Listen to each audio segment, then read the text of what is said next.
It's the time when the sun sets behind the ruins of Italy, casting low shadows over to the land once filled with promises. Darkness creeps over the broken streets of Rome, where sounds of past glory fade into silence. It seems like the empire that shapes the world is now starting to break down, leaving behind only hints of its former greatness. For decades, it has been plagued by political instability, economic hurdles, and continuous disruptions. Emperors rise and fall at a consistent rate, often killed or overthrown by their loyal people or soldiers. The empire's borders are under constant attacks from outsiders and enemies. Its economy faces extreme disorder, and its people are losing trust in their leaders. It seems as though Rome's great days are behind this. But then a man named Gaius Aurelius Valerius Diocletianus rises to power and is determined to save the empire from destruction. He is not born in wealth or privilege. He comes from a humble beginning of Dalmatia, a province on the empire's eastern frontier. Rising through the ranks of the Roman military, he proves himself to be a skilled commander and a capable leader. In 284 CE, following the assassination of the Emperor Carinus, Diocletian was proclaimed emperor by his soldiers. From this man he takes power, and it is completely clear that he is not like his predecessors. Diocletian is a man of vision and determination, willing to make bold and sometimes controversial decisions to restore order to the empire. He was the only emperor who realized that the Roman Empire had been growing too large for one man to govern effectively. Managing 3 continents and encompassing millions of people, a single emperor can't manage all of its affairs effectively. Diocletian's only way to save the Roman Empire was to divide it into 2 parts: the Eastern Rome Empire and the Western Rome Empire. So this partition would allow for more efficient governance and quicker responses to threats along the empire's vast borders. To implement this, Diocletian appointed a co-emperor whose name is Maximian to rule alongside him. He took control of the Eastern Empire while Maximian had to rule the Western Empire. Together, they share equal responsibilities to defend the empire while maintaining order. The emperor didn't stop there. He also introduced a more effective idea to maintain stability, which is that each emperor would also have a junior partner known as Caesar, who would assist him with expert governing advice and eventually lead them to success in their operations. This system became known as the Tetrarchy, or Rule of 4. It was an innovative solution to Rome's leadership crises and highlighted a significant change in how power was distributed within the empire. Fortunately, the Tetrarchy system brought much-needed stability to Rome's political system. When rulers work together to improve the structure, the empire can respond more effectively to internal challenges and external invasions. Each ruler focused on managing their region while cooperating with their counterparts to address larger issues. For a time, this system worked well, providing a sense of order that had been missing for decades. This system has impacted very positively, and now people of Rome can see a bright light of hope shine through the darkness. While the ruler knows very well that his single-handed political improvements are not enough to save Rome, because the empire's economy is in terrible condition after years of war and mismanagement. Inflation has been increasing rapidly as the emperors devalued the currency by reducing its silver content to fund their armies. Also, trade networks are disrupted by constant wars and conflicts. Also, heavy taxation will make most of the farmers off to their lands. To address all of these issues, the emperor implements a series of ambitious economic improvements. One of his notable actions is issuing the Edict on Maximum Prices in 301 CE. This act set the fixed prices of goods and services across the empire in an attempt to decrease inflation and protect consumers from exploitation.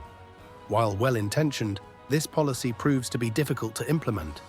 As merchants continuously ignore it or restore it to black market trading, that leads to extensive frustration among both buyers and sellers. Diocletian also makes necessary improvements in the taxation system and makes it more efficient and equitable. Under his new policies, taxes were based on land ownership rather than casual assessments, ensuring that wealthier landlords paid their fair shares while providing some relief to the poor citizens. These changes stabilize government revenues but place a significant burden on rural communities that are already struggling with poverty. In addition to his economic improvements, the monarch also focuses on strengthening Rome's military defenses. He increased the size of the army and reorganized them into smaller units stationed along key border regions. These smaller units are organized to respond quickly to invasions while maintaining loyalty to local commanders rather than distant central authorities. This restructuring allowed Rome to better defend itself against barbarian tribes like the Goths and Vandals, while also discouraging internal resistance authority. He understands that maintaining order is more important than having a strong military. It also needs projecting authority and inspiring loyalty among his subjects. To achieve this, he adopted a more formal style of rule known as Dominus et Deus, or Lord and God. Emperors were no longer seen as first among equals, but as spiritual figures whose authority directly came from the gods. The ruler surrounded himself with detailed ceremonies and rituals that were organized to highlight his power and upgrade his status above ordinary citizens. He makes a bold decision to move his court from Rome to Nicomedia, a city located in Turkey. It is not a simple relocation as seems from the front, but deep down it is a strategic move that helps him a lot to manage the empire more effectively. At that time, Rome was still considered the heart of Rome, but it is far from the regions that need the most attention. By moving to Nicomedia, the crowned head places himself closer to the eastern provinces, where he can respond to external threats quickly. One of the biggest threats at this time comes from the Persian Empire. The Persians are a powerful force in the east and have a history of fighting with Rome. By being closer to this region, the emperor strengthens defenses, communicates faster with his military leaders, and reacts quickly to any attacks. His move shows his focus on security and military strategy, which are key to maintaining stability in the empire. At the same time, moving away from Rome allows the monarch to distance himself from political conflicts in the city. Rome is full of powerful senators and elites who often engage in struggles to influence. These political battles weaken an emperor's authority and create instability. By ruling from Nicomedia, he focuses on governing the empire without being constantly drawn into these power struggles. However, this destiny will not support him as all of the monarch's policies receive approval, and one of the most controversial decisions he makes is his persecution of Christians. Christianity is growing rapidly within the empire, but the emperor sees it as a problem. He believes that Christians refuse to follow traditional Roman religious practices, which threatens the unity of the empire.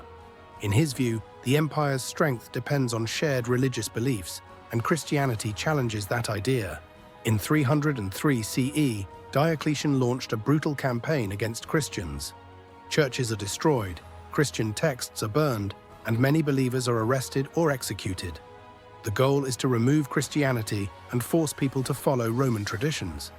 The persecution is one of the most severe in Roman history, causing immense suffering for Christian communities across the empire. Despite this harsh treatment, the plan does not succeed. Instead of destroying Christianity, the persecution makes Christians more determined. Many see their suffering as a test of faith and continue to practice their religion in secret. Over time, Christianity grows even stronger, eventually becoming the ruling religion of the Roman Empire.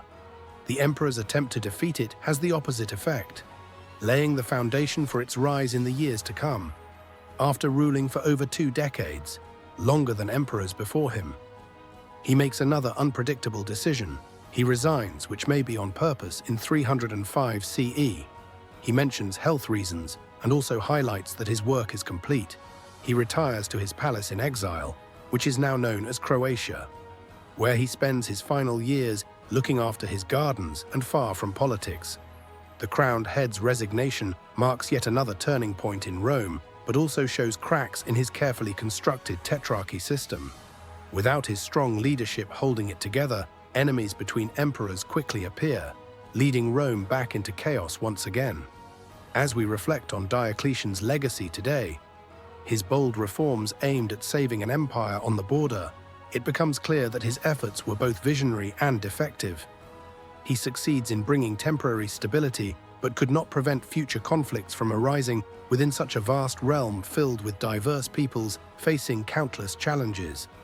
As the monarch falls, his reforms leave behind a divided empire, with 2 rulers, 2 capitals, and 2 courts. But can this new system truly roam together? Will the East and West find strength in unity, or will this division plant the seeds of an even greater conflict? And what kind of leader will rise next to shape the future of Rome? If destiny decided to give Rome the beginning of another golden period, or if it is the start of its downfall,